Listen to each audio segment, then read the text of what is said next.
Welcome to Live DAF, your online DAF Yomi Shir. Shalom Aleichem and welcome back to today's DAF, GITTEN Pei Aleph. We are holding at the Mishnah on top of the Amud. Says the Mishnah, Kasav legaresh es ishtoi. A kohen actually commissioned the writing of a get for his wife. V'nimlach, and then he had a change of heart and didn't actually deliver the get to his wife. So he contemplated giving the get. He had it written, but never delivered. Beishami Imrim, this gives us the impression, gives the people the impression that perhaps there was a get delivered, and therefore people might, mistakenly believe that she's a divorcee, and therefore we don't let her marry a kohen.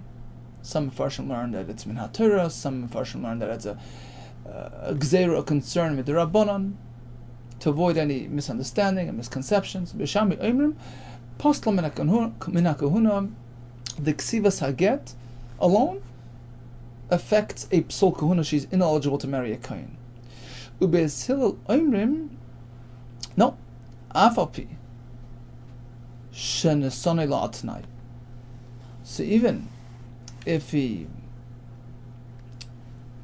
gave the get to the isha on condition, that it's going to rain tomorrow, and actually that condition was not fulfilled, she's not puzzled from kahuna, because she can still marry a kohen to that extent. So we have two extremes in this shita. Beishamai say the ksivas haget alone gives off the impression that she's a divorcee and therefore she's ineligible for a kohen. They still go the other way.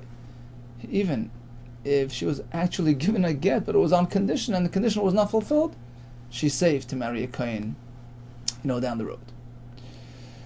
Says the Gemara, Shalach lei Rav Yosef, Bered Rav Menashe.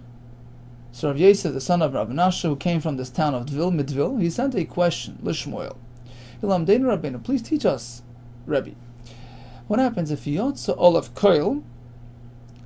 There was a rumor that was spread as follows: Ish Ploini Kohen, this certain person, Ruvain the Kohen, Kasav get li'ishtoi.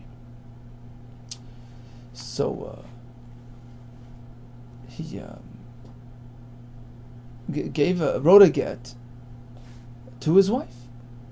That was the rumor. Kasav get li'ishtoi, and look, she's still with him. Yesheves tachtov u'mishamashtoi, and she's still,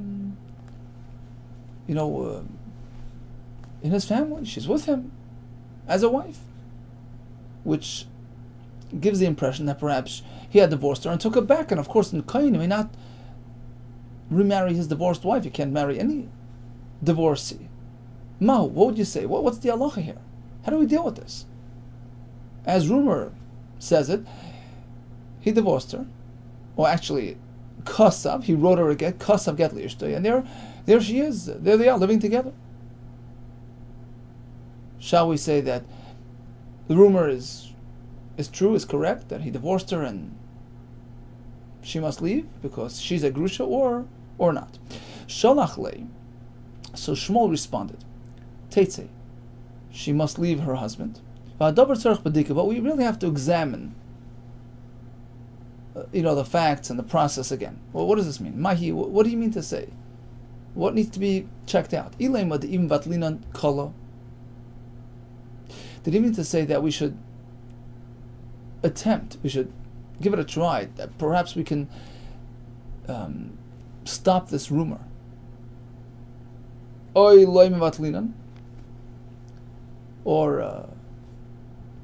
we'll see if we're not successful, then we have to make her leave her husband. So basically, we're going to give it a try. We're going to attempt to cancel the koil. Bezdin will send out a message, mass email. Well, this rumor is false, and let's see how that pans out. Will people accept it, and the rumor will die down? Then we could just leave it as is. But otherwise, she'll have to leave her husband. Is that what he meant to say? Adavar tzarech badika means we'll attempt to silence the koil.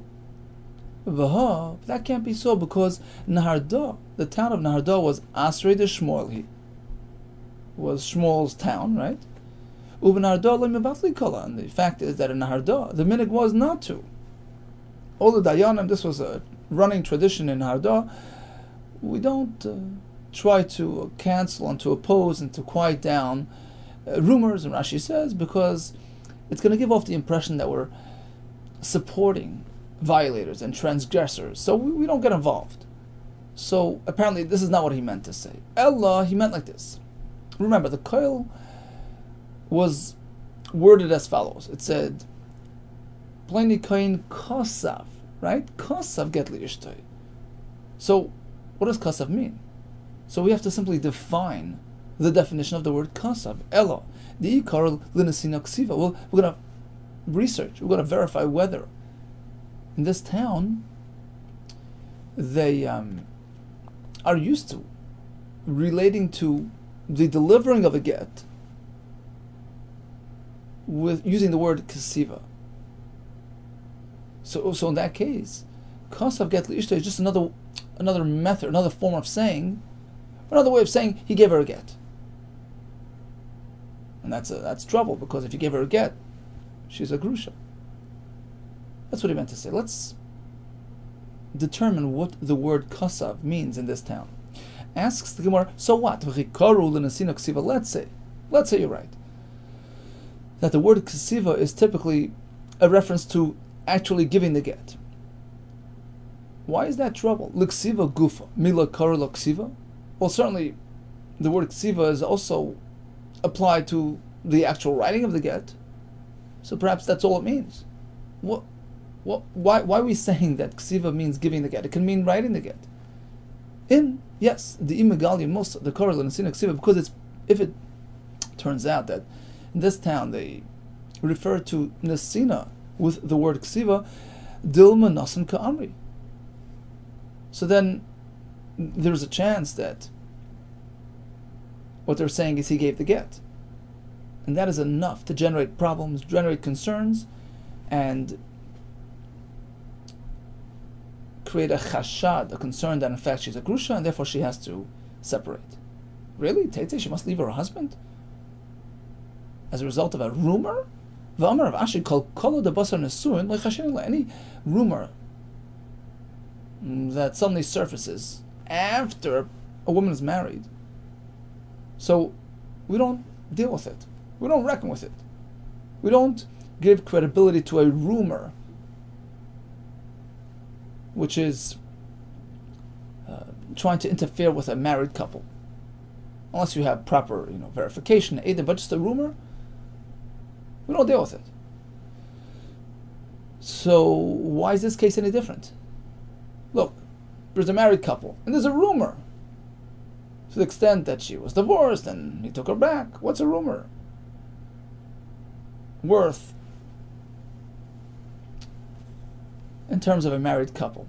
Answers the Gemara, you're right. My teitze, when we say she must separate, nami teitze misheni, we mean, suppose this couple, stayed on married for a couple of years. We don't, interfere with that marriage. Koil doesn't do that, right?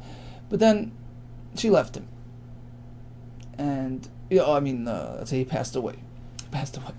And she married another kohen. She went from Reuven to Shimon. We don't let her stay on with Shimon because of that original koil, that rumor that proposed that she was a grusha who's ineligible for a kohen. So we're not actually forcing her to separate from her current husband, but if this husband should die and she went on to another kohen, then we say, 1 second, you can't stay with that kohen, because there was a koil that preceded that second marriage. Asks the Gemara, 1 second, but in Cain, if you're going to act upon that rumor and force her to separate from the new husband from Shimon, im Cain atamotzi laz albon of shel rishon. Suppose she had another couple of kids with Reuven. Right, so there was a koil today. We ignore the koil because she's a married woman. And then they stayed on, had a couple of kids, and they passed away. She went on to Shimon. We said, 1 second, Shimon, she has to separate. Why? Because of that koil way back years ago. 1 second. So what about those kids born after that koil? Doesn't the fact that we're acting upon that original koil cast suspicion and doubt about those kids born to her and Reuven after that koil that she was really a divorcee and married to a kohen. No, says the Gemara, there's no concern about that. The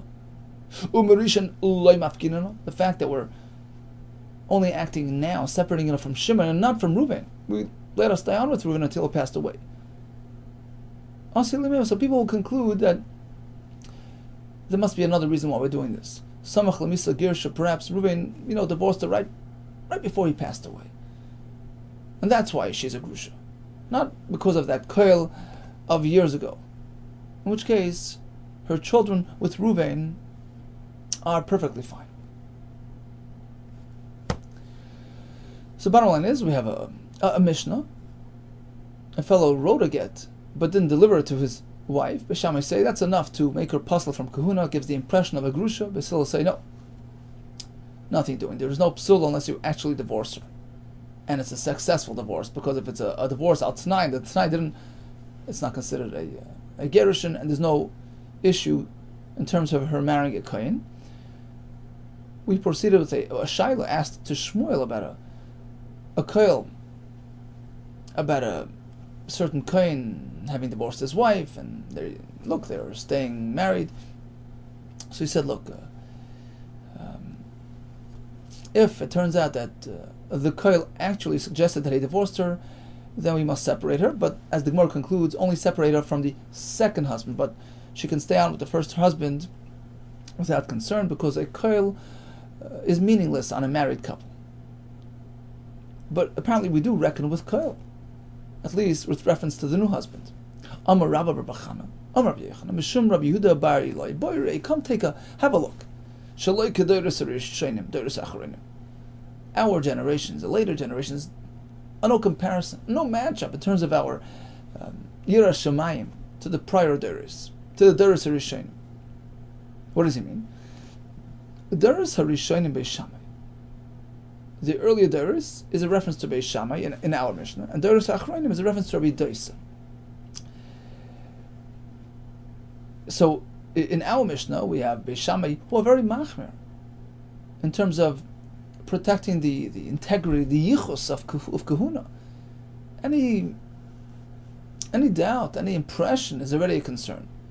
Whereas Rabbi Doisa takes a more lenient approach to the topic of yichus of a kehenes. What do we find Rabbi Doisa? The son shvuya oichelas betruma, the Rabbi Doisa. So in contrast to the shitas chachamim, Rabbi Doisa holds that if a kehenes was captured and kidnapped, we're not concerned that there was improper interaction between herself and the non-Jews, and which would make her ineligible for truma. No, she's okay. She can have truma. Divrei Rabbi Doisa. Amar Rabbi Doisa. What's the big deal? What did this Arab do to her? Just because he interacted with her improperly, tapped her between her breasts, he was immodest with her. What does that do to her? You think that invalidates her from kahuna? Meaning, we don't have to fear the worst, that there was actual, physical interaction as married. So he takes a lenient approach to yichus of kahuna, and this is in contrast to Beis Shammai in our Mishnah, the Doros Rishonim, who adopted a very strict approach in terms of yichus kahuna. V'amar Rabba Barbachan Amar B'yechan, another such example of comparing us to them. Mishum Rabbi Deberloi, Boirei, come have a look. Shaloi Kedoros Rishonim, Doros Achronim. We can't compare ourselves to the earlier generations. Doros Rishonim, way back then, they were excited about obligations and about mitzvahs, machnisen, pirusein, derech traxamoin, and when they were done processing their, fruit or their produce or their grain out in the field, and they delivered it home, they would bring it derech traxamoin through the main entranceway, the main pathway into the house, kedei l'chayvan b'maser, which would then trigger, which would activate the chi of maser on this produce. Once you bring it into the house, it's considered, meal ready, so to speak. Right? It's no longer, farm, material. It's considered, ready to eat, and that triggers the chiyuv of maser. But specifically, if you bring it through the main door, through the regular entrance. So they would do that in order to get their Chiv Maser. But what do the Deres Achronim do? Try to cut corners. Deres Achronim Machnisim Peresein Derech Gagais. They haul their produce, through the rooftops into the house. Derech Kafifas, through the storage side areas. Which would avert the Chiv Maser. The only way to get Tevel to actually be Chayiv in Maser, unless it actually sees the front of the home, it comes in the regular way. We learn from here only something which came in the regular way into the bayis is Chayiv in Maser.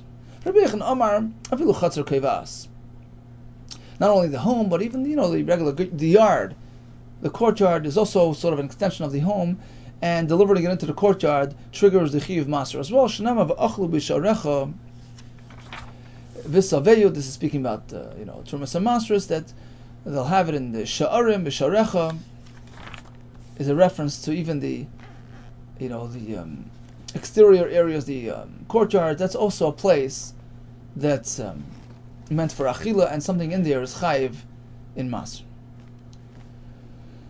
Continues the Mishnah.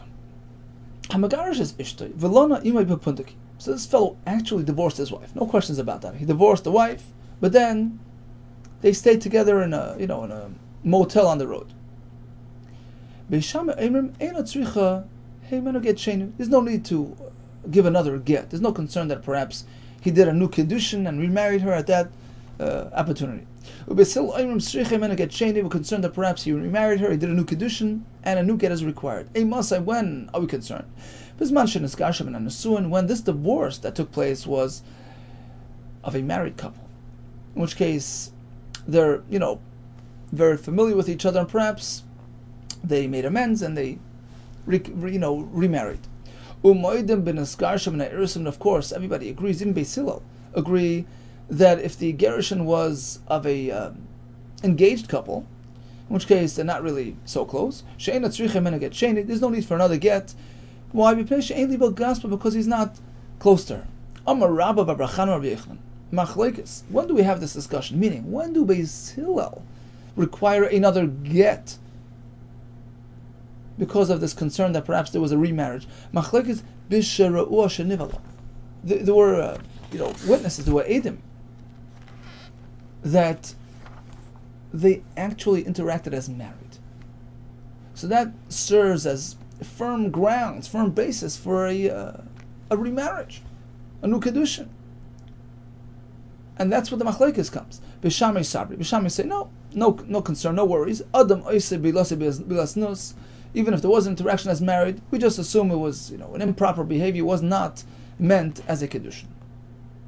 Ubisil sabri, no, a person wouldn't do that if he has the opportunity to make it a proper interaction.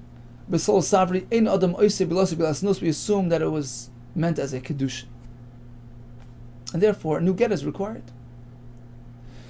But that's only if we actually saw that they interacted in such a way. But if there was no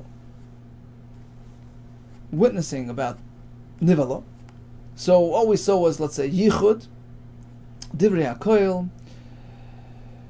eina tzricha, imenu get sheni, all agree, even Beis Hillel agree, there's no need for another get, because it doesn't really serve as firm grounds for a chashash kedushin.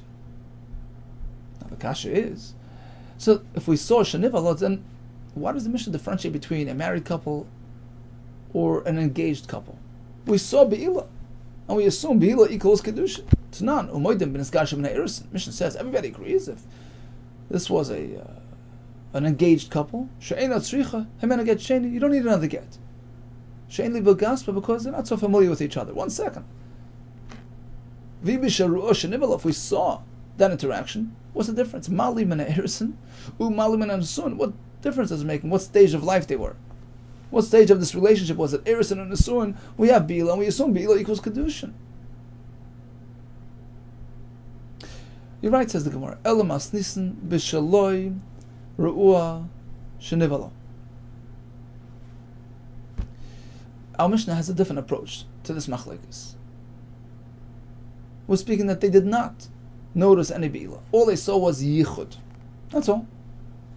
We saw them going into seclusion. Now, how do we explain the machlokes, Beisham and Beisilo? We had a pshat according to the Rabbi Yechon's approach that they saw the Be'ilah, so we explained it. But if that's not the case, then we must have another explanation to the Mishnah. The Gemara soon will deal with that. But just for a moment, let's just conclude on Rabbi Yechon. Rabbi Yechon, who told us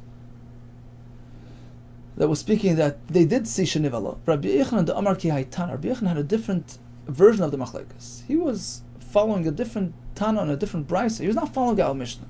Our Mishnah's version is totally different. The Sanya, the other version goes like this: Amar Shimon Elazar. Lo nechlek beisham beishilel. There's no discussion in the Mishnah. Al shaloi ru'ah shenivala. If they did not see Be'ilah, all they saw was Yichud. That doesn't really trigger any concern. She'ena tzricha himena get she'ena. Amar nechlek. When do we have this concern? When do we have this discussion? When do beishilel require a new get? Al sharu'ah shenivala. If we saw them interacting as married. The machlokes is shebeishamay oimrim. Beishamay say no concern. Adam oisa bilasi bilas nus. It was just nus. Ubesil oimrim ein adam oisa bilasi bilas nus. If he has a ready option, he prefers it should not be his nus. We assume it was a kiddushin, which would necessitate a new get, should they decide to separate.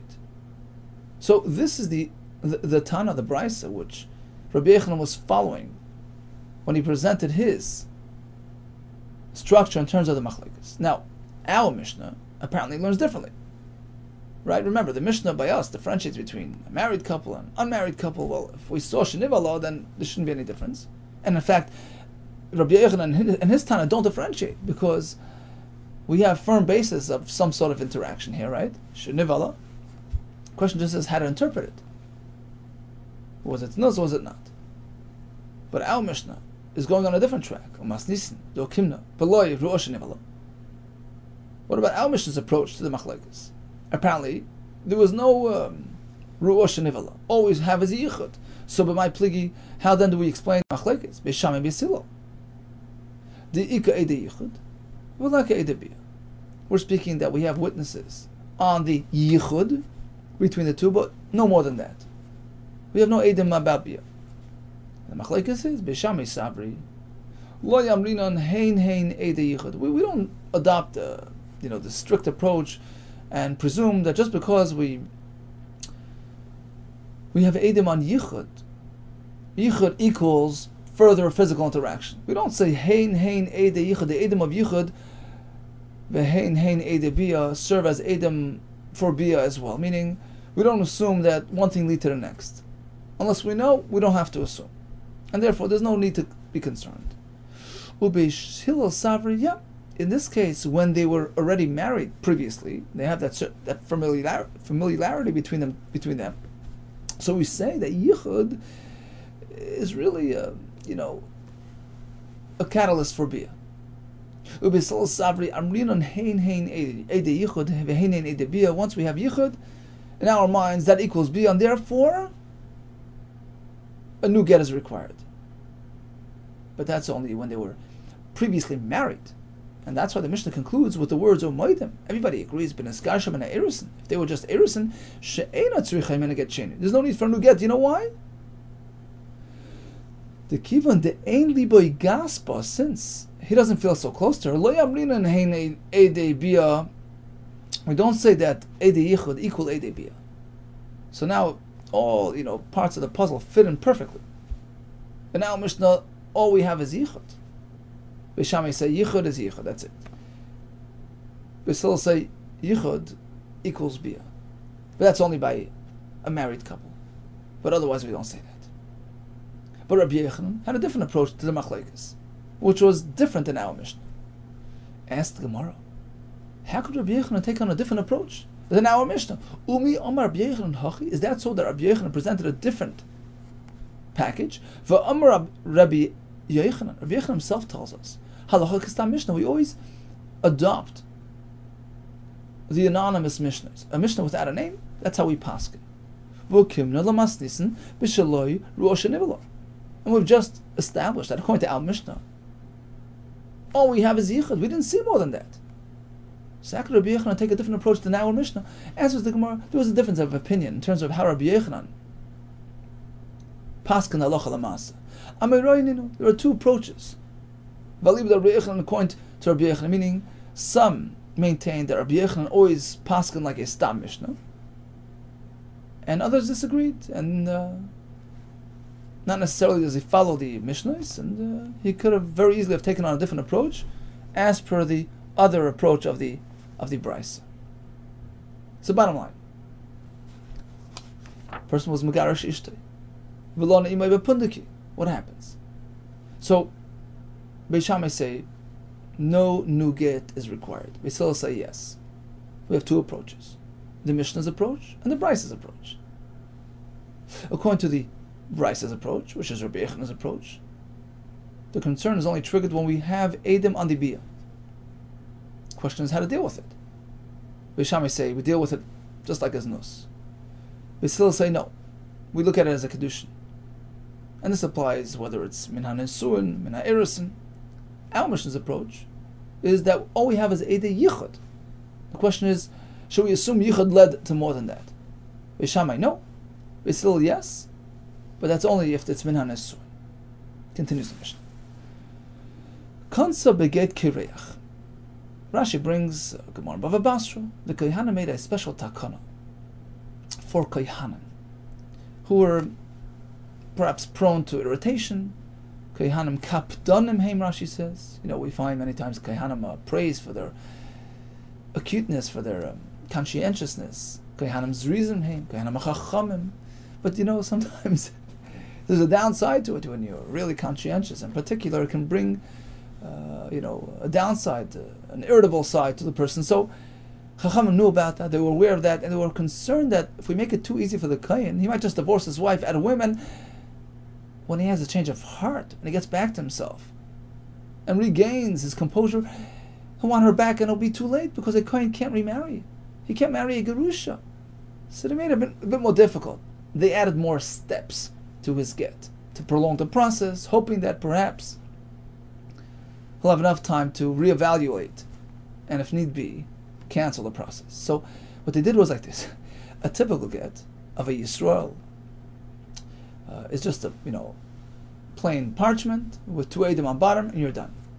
Kohanim needed to produce a get called a get mekusher, with many seams, folds, sewed over each other. So basically it was a flat parchment. They wrote the get, and then it was a parchment. They would write a couple of lines, fold it, and have an aid sign on that fold. Write a couple of lines, fold it, and have an aid sign on the back, and so on and so forth. You can end up with 10 folds, 10 witnesses. But min HaTorah, all you need is 2 edim. So the extra edim required on that get are not really mandated min HaTorah.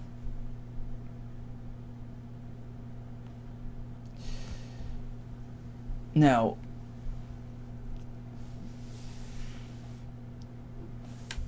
you certainly have to fill up all the blanks. Every fold needs to have an 8. And Rashi points out that if we leave out a blank, we don't fill every single fold, then there's a concern that perhaps people might think that he had asked all those people to be involved. He said kulchem. Remember kulchem? You can turn to a group of people and say, look, all of you have to sign the get, and then the get is conditional upon all of them contributing. So people might think, look, there are 10 folds. We assume he had 10 edim ready, and perhaps he told them all to sign, and unless they all sign, his condition, his instructions were not fulfilled, were not kept. So therefore we require all those folds to be filled by edim. Says the Mishnah, let's say they were not all filled, and that's called a get kireach, a bald get with some empty blanks. Kansa beget kireach. Suppose the Isha remarried after receiving a get which was bald, missing some signatures. We nullify the whole process. Teitze mizeh mizeh. We're very strict, just as in that Mishnah where there was something wrong with the get, we say she must leave both husbands, new husband, the old husband, applying all those consequences, all those, knasais. The same thing applies here. We treat it like a pasuk get, but we don't come down so hard on a get mekusher. Get kireach hakol mashlimin alav. So you have this get called a get mekusher with all those folds and blanks. The question is, do you have 10 blanks? Do all 10 Eidim have to be perfect Eidim, eligible Eidim, qualified Eidim? No. Hakoil mashlimin alav. Once you have your basic number, 2 or 3, whatever. So then the rest, 2 or 3 is. I mentioned that because the Gemara will perhaps add the third one as well. So 2 for sure have to be perfect Eidim. Number 3 is a question, and the rest says benanas. You can take anybody. Get kerech hakoil mashlimin alav. Anybody can add their names and sort of fill in all the blanks. You don't have to have an aid which is kosher, because after all, it's not really required. It's just meant to avert any misunderstandings and misconceptions about this get. Divrei benanas. Rekiva Omer, I agree to a certain extent. You don't need to have a fully qualified aid, but you need somebody who is inherently eligible to testify. What does that mean? Ein mashlimin olav ela kroivim haru'uyin lahoid mokim achar. You can't use an eved, a gazlan, somebody who's inherently pasal edis. The Gemara will explain why. So that's off. You can use a karev, a relative of the man or the woman, who are eligible to testify in a different court case. So they're inherently edim kshirim, and therefore they can contribute to the get of this person. Ve'ezu get kireach. What exactly is this get kireach? As we explained, kol sheksharav merubin me'edav. There are more.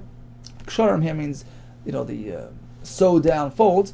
There are more of those than the edim, meaning we have blanks that need to be filled. Now, my time to get kireach. What's the point of this whole get kireach? Why do we require the kain to make this fancy get? Sorry, why is it? Why is it that we have to fill all the blanks in the get kireach? My time in the get kireach. Why is the get kireach pas unless the blanks are filled in? As we explained, zerum shem kulchem. We're concerned that perhaps he had invited X amount of people to contribute as per all these folds, and we have some empty blanks, and that would invalidate the get because he said kulchem. That's why we make sure that all the time we fill in all the blanks, lest we have any doubts on the kashrus get. But as we said, we allow for some leeway in terms of filling those blanks. Get kireach hakoil mashlimin olav. Anybody is eligible to put their names in. Rabbi Kiva says no. A relative, okay, but not somebody who's inherently ineligible, like a eved or a gazlan. Explains the Gemara. What's the difference? Rabbi Kiva, eved, my time Eloi. Why don't you allow an eved to join? Because people might now misconstrue the halachas of edus. They might, conclude from this. The asulamim, people might conclude that even eved, a slave, is kosher edus. Look, the fact is he joined the get. If that's the case, then karev nami. The same with a relative signing. Asulamim, kosher edus. People might conclude that a relative can sign on to his relative's document. So, why would there be a difference? Why would you not allow an eved and yes, a relative? Ella eved hainu taimo. Ella means like this. So apparently, there's no room for misconception in terms of misconstruing the halachos of edus. People understand an eved can't participate in a din Torah, nor can a relative. Ella, rather, the reason's like this. Eved hainu taimo. Why don't we invite an eved? Dilma osula suke. Because people might say, look, we understand, we're baki, we're proficient in halachas of edus. We know that an eved cannot testify. So why is the eved on the get? Oh, apparently he's not an eved. We thought he was an eved. He's a regular good Jewish boy, and he can go and marry a Bas Yisrael. Asula sukal yechsen. We'll let her marry into the community. Asks the Gemara. Well, if that's the case, then I understand why eved is a problem, but what about a gazlan, a robber? Why don't we allow a robber? to join. The bar yuchsanu, he, unfortunately, whatever he does, but it doesn't disqualify him from marrying into the community. L'skasher. So let's invite him. Let's allow him to sign on the get. Alama tanan. So why is it that we learned in the Mishnah? Rabbi Kiva, we don't allow evet. We don't allow a gas. At most, relative, upstanding citizen, upstanding member of the community who can offer his testimony elsewhere. Problem is, he happens to be the relative here, but that's okay. So only a karev in, only he's allowed in. Gazlan no, but not a gazlan. What's the concern? Why? Ella rather, finally says the Gemara, this is the correct pshat in the Mishnah, which will explain the difference between a relative who is eligible and the Eved and Gazlan who are not. Ella Eved hainu taima. Why don't we allow the Eved? The Oslamemar shechrurei shachrei. So people will know that Eved is not kosher ladies. Nobody's going to make that mistake. And B, people will know that he's an Eved. Nobody will think otherwise. But people will think, look, the fact that we allow him to join the get indicates that he must have been released. He must have been set free. Must have been let go by his owner. Why else would we allow the Eved to serve as a witness on a get? Gazlan nami.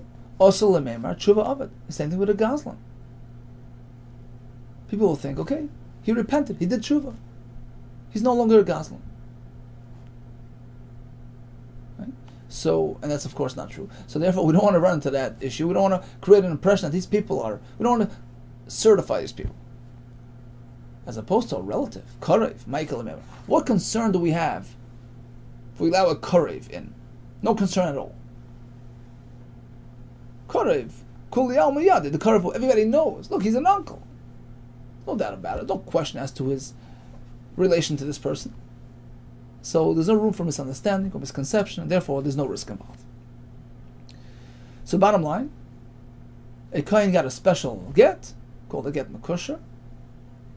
We must ensure that it does not become a get Kireach, a bald get. Fill in all the blanks because of the Kulchem concern. Who's allowed to fill in? Quite to be honest, anybody. The Rekiva, concerned about misunderstanding, misconceptions. Only a Karev, although he's possible, a Karev is okay, but not the other Psul. Amar Rab Zera, Amar Rabba bar Shilta. So Rab Zera quotes Rabba bar Shilta, who's quoting another Amar, Amar Rav Amnunu Saba, who's quoting another Amar, Amar Rav Ada bar Ava. That what? If you have a get Kereach, so you have the get of the Kohen, which has an empty, spot, it has a blank. Kshara of Shiva, Ve'ed of Shisha. For instance, it has 7 folds, but only 6 Edim. We're missing 1. Or Shisha, 6 folds, Ve'ed of Chamisha, 5 Edim. We're missing 1. Chamisha, 5 folds, Ve'ed of Arba, 4 witnesses. We're missing 1. Arba, Ve'ed of Shloisha. So we have to fill in that last blank. Adkan, Machlekes, Benanas Rabbi Kiva. This is the machlekes. So, basically, if we're missing 1, whether it's the 6th, the 5th, the 4th, that's where the machlekes applies. Who qualifies? Anybody or just a relative? Aval bat kisharav shleisha vedav shnayim. Let's say you have 3 folds with only 2 edim, so you're missing the 3rd eid. Divrei hakoil ein mashlimin olav elakarev. All agree that in this case, we need somebody closer to home. A relative, okay, but not an Eved, not a Gazlan. Everybody agrees. Why? Amalei Rabbi Zera. So Rabbi Zera, who heard this halacha from Rabba bar Shilta, asked his source. Amalei Rabbi Zera, the Rabba bar Shilta, Michti. Let's analyze this. What's going on? Kol shleisha b'mekusher, kishnayim b'pasha dami. So he asked the kasha like this. Look. The minimum, right? We speak about 6 folds, 7 folds. That's extra credit. But at a minimum, that's the takana. At a minimum, you need 3. So basically, the 3 edim of a mekusher have the same value, so to speak, as two Eidim on a regular shtar of a Yisrael, a regular get. That's the Kamas Chachamim. You must add at least one more. So it must conform, it must present like a legal aid. Otherwise, the Chacham made a takana that's meant to it's meant to model, right? The three Eidim of the Mekusher are meant to have the same value as two Eidim by a regular get.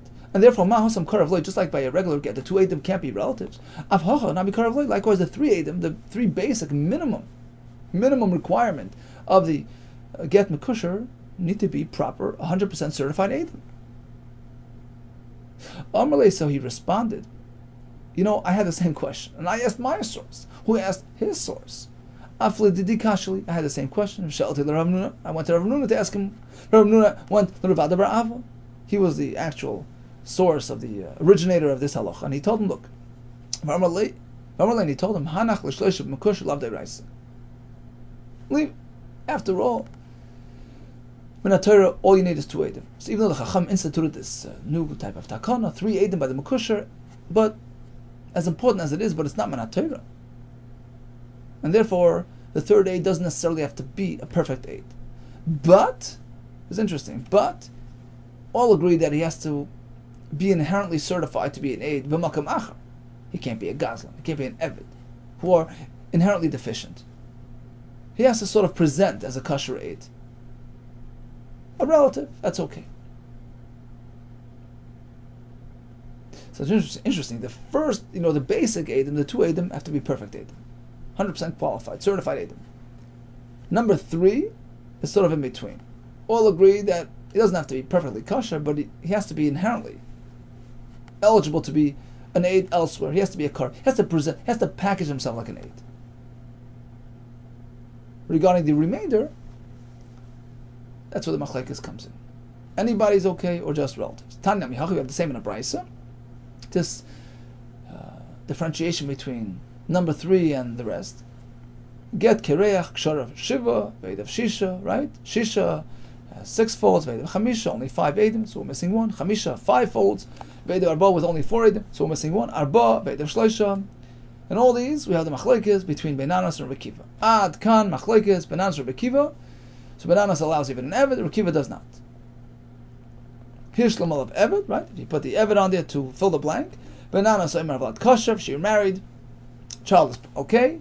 Rabbi Kiva Omer Vlad Mamzer, no. We deal with it like a disqualified get, and the new child from the new husband is a mamzer. Avol Kshorav Shloisha Eid of Shnayim. But if we're speaking about Eid number 3, which is the minimum requirement for the shtar mekusher, divrei hakoil ein mashlimin alav al karev, all agree, at a minimum you need a relative, but no worse than that.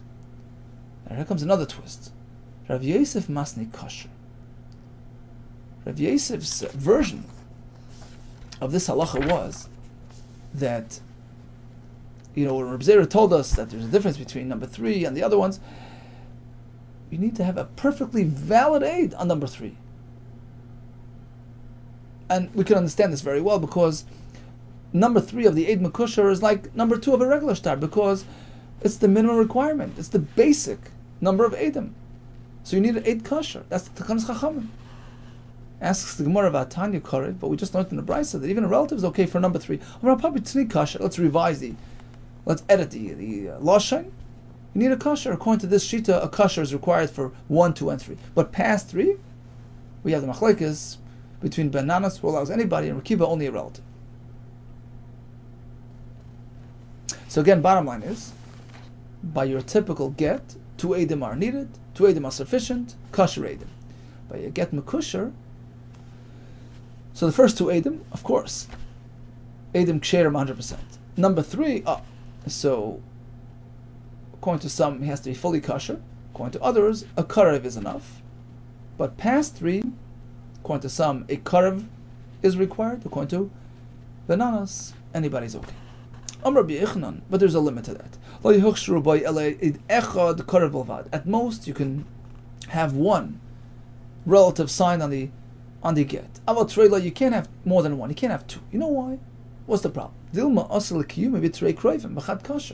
Because the fact of the matter is, down the road, when you're going to try to certify the signatures and verify the authenticity of this get, and you'll browse through the chasimas, and you'll notice three of them that you can certify as being legitimate, right? So typically a get requires two chasimas. Here, like we said, the basic requirement is three. So you have to certify three chasimas to give the shtar authenticity, to certify the shtar.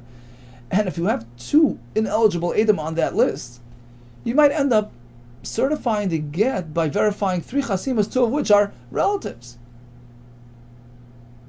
Which is no good. So at most you add one 8 puzzle on that get makusher. At worst case, you'll certify three, and one of them might be an 8 puzzle, which is fine because at least you have two that are proper Edom and properly certified. We can prove this point from the brisa as well. The brisa we just mentioned, which went down incrementally, right? It said 6 folds, 5 Edom, 5 folds, 4 Edom. And you can fill in the blank, the missing 8. To come medalig v'tani, chad, when he's going down the list, he only skips one at a time. He didn't say, 7 folds, 5 Edom, and fill in those 2 blanks with anybody, because you can't. Rabbi Yishma Mino. We're going to prove from our Mishnah a couple halachas. Hi Karev, this relative who's going to sign. Hi Karev, Chasen, Iboy, Bein Betchila, Bein Be'emtza, Bein Mesayif. There's no specific location where he's going to sign. If he wants to sign number 1, he can sign number 1. Bein Betchila, Bein Be'emtza, Bein Mesayif. Beginning, the middle, the end doesn't matter. Why? Mimai. How do I know that? But because the mission doesn't specify where to sign, so it makes no difference. Number 2, we can conclude that whenever we certify, we do kiyum on those signatures, down the road, we can take any 3 and certify. We don't have to have it in order. We don't have to certify, 2, 3, and 4.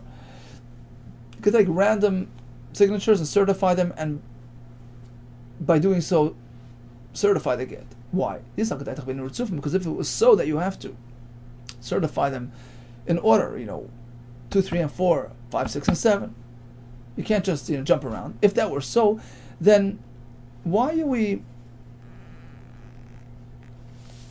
limiting the allowance to just 1 karev? For concern that we might actually use 2 krevim to certify. I have a very simple solution. Allow as many krevim as you want. Likba le makim lai karev. Betchila. Oy be'emtza. Oy be'soif. V'lachsha be'tuva. I have a very simple solution. Look, take the total number of Edom that you plan on recording in the shtar. Let's say it's 9 Edom, just for argument's sake. You have 9 Edom about to sign. Go ahead and implement the following system. Allow even more than 1 relative. Don't limit it to 1 relative. 2 relatives want to sign? Welcome. Gesundheit. And have them sign like this. You have 5 Edom here? Okay. 3, 3, and 3. And the Krevim will sign either Betchila. The first of every set of 3 will be a Karev. So it will be number 1, number 4, and number 7. So he's going to be the first of every set of 3. In which case, when you do the kiyum, right? If it's so that you have to have ritzufim, you have to find, if to certify 3 signatures situated next to each other, right? If you do it in sets of 3, so any 3 that you'll pick, you'll never run into more than 1 karev because they're situated 3 apart, right? Simple math. So you can do that. Oy betchila, oy be'emtza, or alternatively, you can have the karev sign as number 2 in every set of 3. So it'll be, right? So 3, 3, and 3. So you have, let's say, Number 2 is a karev. Number 5 is a karev. And number 8 is a karev. He's in the middle of his set of 3. So once again, they're 3 apart. So any 3 ritzufim, any 3 signatures that you pick that are next to each other will only contain 1 karev. Or b'saif. Same thing with b'saif. You have the relative signing at the end of every set of 3. So it'll be number 3, number 6, number 9. So any 3 next to each other that you pick will not feature more than 1 relative. Why can't you do that? Apparently because when we do kiyum, we can take any random 3. You could take 1, 4, and 7. You'll end up with 3 krayvim. So that's why we don't allow more than 1 relative to sign, lest we run into a situation where of the 3 that we certify, 2 of which might be krayvim, and that's obviously no good. Concludes the Gemara regarding this machlekes and our Mishnah, who's eligible to contribute to the get kireach. Ki also came to Rabbi Ami when they used to bring, get kireach to Rabbi Ami. They used to come ask him who can fill in the blanks. Amalei. He used to tell the husband, "Say v'hashlam olav eved ma'ashuk." You can go invite an eved off the street and have him contribute to lock up the get in accordance with Shitas ben Nanas. Hadran Allah Chazarik. Okay, a brief recap. We had the Mishnah number 1. A fellow wrote a get. The Shammai say, well, even writing the get is enough to make her puzzle from kahuna. It appears like divorce. There's a chumrah for yuchsin. They still say just the opposite. Even if you gave it to her on condition, which was not fulfilled, she's kosher for kahuna. And the Gemara later contrasts the Derish Rishayim, who are more strict in these inyanim, and Derish Achroinim. We had another example of the Chiyuv Maser, the way they dealt in the earlier generations, the way they did it later on. We had the story with the koil on the married woman who was purportedly divorced from her husband. We didn't do anything about it now, but we don't let her marry this next guy who was a kohen because of that koil. We had the halacha of Megarishes Ishtoi, V'lana imay b'pundaki. So there was interaction between them after the get. The Shammai say, don't worry about it. Shlomo say, you need a new get. We have 2 ways to explain the Mishnah. We're speaking about Ru'ah Shenivala or simply Eidei Yichud. We discussed the special get of the Kohen, and then if it's missing some signatures on those folds, it's called Get Kireach. We must make sure to shore up those blanks. Who is allowed to do that? According to Beinanis, any person is eligible, according to Pekiud, only a Karev. The Gemara explained this applied to blanks from blank 4 and up, but blank 3, we have a shita which says only karev and a shita which says only kasher. And certainly, space 1 and 2 must be perfectly ksherim. Rabbi Yehuda proves that only one, questionable aid is okay, but no more than that, lest we certify the aid based, the get based on his signatures. And Abaye had a couple of rayas from the Mishnah. First, he says that the karev can sign anywhere, and then another halacha regarding kiyum shtaris, that any 3 signatures, even random signatures, can be used for kiyum shtaris. You don't need to be ritzufin, otherwise that would enable us to invite more krayvim. Maskanas HaGemara was, Rav Ami paskand, like Benanas, and even Eved Ben Ashuk, can be mashlim, they get kireach, hadran Allah chazarik. All the best to you, and atzlacha Rabbah.